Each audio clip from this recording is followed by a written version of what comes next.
Merciful God in heaven above, Matthew Stafford has decided to practice. In case you forgot, the Dodgers don't just have injured pitchers, a key infielder goes on rehab, and the national press is embarrassing itself over a Chargers backup quarterback. Good morning. I'm James, and this is your daily dose of sports and snark for the greatest sports city in the world, Los Angeles. This is the faithful Angelenos Morning Report. It is August 19th, 2025. I'm in Baltimore because we spread the gospel of LA sports from coast to coast. And if you'd like to be in the know about LA, clickety-clack the like button. Clickety-clack the subscribe button. There's a notification bell. Hit that. It'll let you know when we drop an update. Sharing is caring. Let people know we exist. And by all means, comment. Now, before we go through the news and notes, a quick look at the scoreboard. Colorado 4, Dodgers 3. And after a lovely weekend beating the hell out of Slime Diego, the Dodgers bullpen basically hit factory reset, reverted back to form, and allowed the Rockies to walk it off. But if it matters, the Dodger magic number still fell to 36. Meanwhile, today the Dodgers are at Colorado again at 5:40. So with that out of the way, what do you say we get to the news?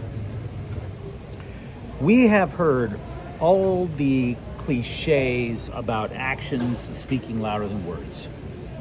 In terms of actions, Matthew Stafford Monday finally taking part in a Rams practice was like pressing your ears next to the amps at a Metallica concert. That's how loud it was speaking. And it's about damn time. Not because the Rams should risk the health of a 37-year-old surefire Hall of Famer just because he has an aggravated disc in his back. But it's about damn time because we needed some clarity. And all of the drama that had been coming out about this guy over the last, since the season ended, has been so damn immature. I mean, hell, the guy took part in June minicamp. We still have no idea how or when his back went haywire in the first place.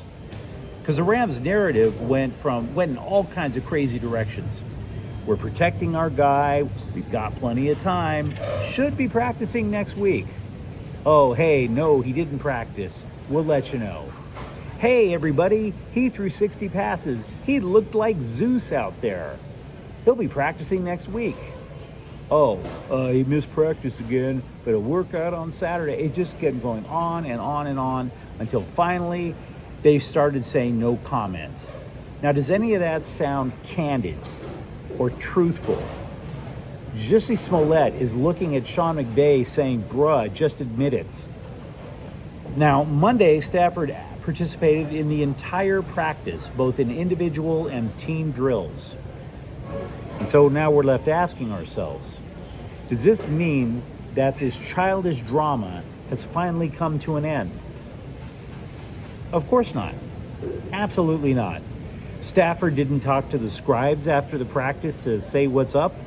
McVay wouldn't even confirm that Stafford will practice today. And now, to be fair, it does make a little bit of sense. If you've ever had chronic back pain, it can be intermittent. One day you feel like you could outlift Schwarzenegger, then the next day you need a nurse to zip your fly up so after you went to the bathroom. It can go in either direction. But McVay, who previously said Stafford would be ready for the season opener against Houston, now claims, quote, that would be putting the cart way before the horse, unquote. Yes, I'm in an airport. All McVay would say is Stafford did a good job.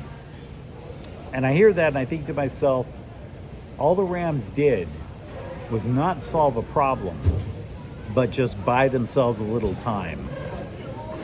That may be all they need, but that's not a solution. I don't even know if that qualifies as a Band-Aid. McVay was more forthcoming on left tackle Alaric Jackson, who signed a new contract in the offseason, and his legs rewarded us all with blood clots. McVay said Jackson is on track with his rehab, but is restricted from team activities. Said McVay, quote, he's in great shape right now. He's able to be physically active. He's added good muscle. He's taking great care of himself and will look forward to getting him out on the field sooner rather than later, unquote. And by the way, rookie tight end Terrence Ferguson returned to practice, albeit in a limited capacity. So there's a lot of Rams news to talk about.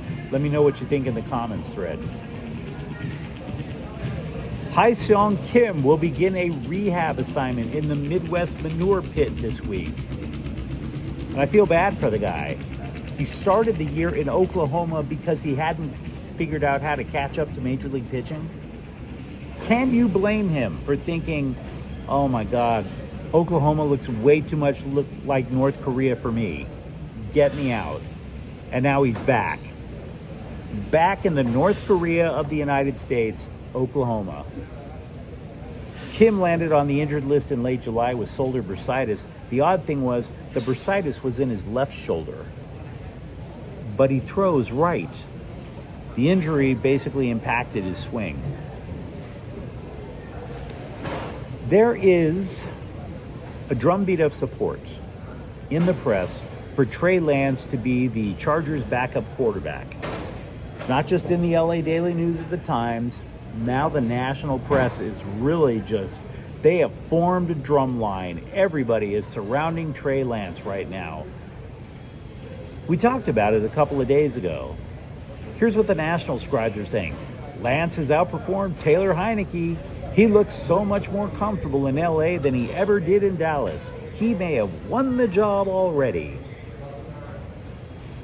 And I'm reading this psycho freaking trash. He may have won the job already. It's a job where you hold a clipboard. Have we forgotten about that? This is not like you're being a CEO. All you do is hold a clipboard. And now, don't get me wrong, I would argue that is winning in life. You can get generational wealth as a backup quarterback. You know, in the pantheon of easy ways to get generational wealth, it isn't crypto. It's either trust fund baby or backup quarterback. And by the way, if Justin Herbert gets injured, it doesn't matter if it's Trey Lance or Taylor Heineke. I'm not trying to hate on the Chargers, but their season is already in jeopardy with Rashawn Slater needing a glue gun and the hand of God to repair his knee. We talked a couple of days ago about how Luka Doncic was pulled from an exhibition game while he was playing for the Slovenian national team, diagnosed as a knee bruise. Nobody believed it was a big deal, because it isn't. He'll be playing for his country in another exhibition tonight. And by the way, one of his teammates is telling the scribes that Doncic is faster and jumping more now. And that would be thanks to Doncic's offseason regimen. Former USC running back Quentin Joyner transferred to Texas Tech, where he was in line to start. Not anymore. He blasted out his knee. It was a non-contact injury. He's done for the year. And I don't think it's fair to make any jokes about it. Because it's not like the dude gave USC the finger on his way out. He wanted to start and play in his home state.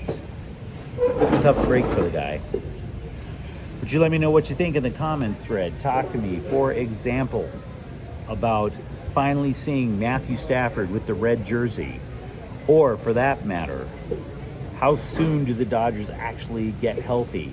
Will they ever get healthy? And if you enjoy the update, don't forget to subscribe to Faithful Angelenos. We're talking LA sports every single day here, from coast to coast, in every airport you can imagine. Thank you for watching. I'm James, and we'll be back tomorrow. Faithful Angelenos is a Kian Corte Ocaso production. Take care.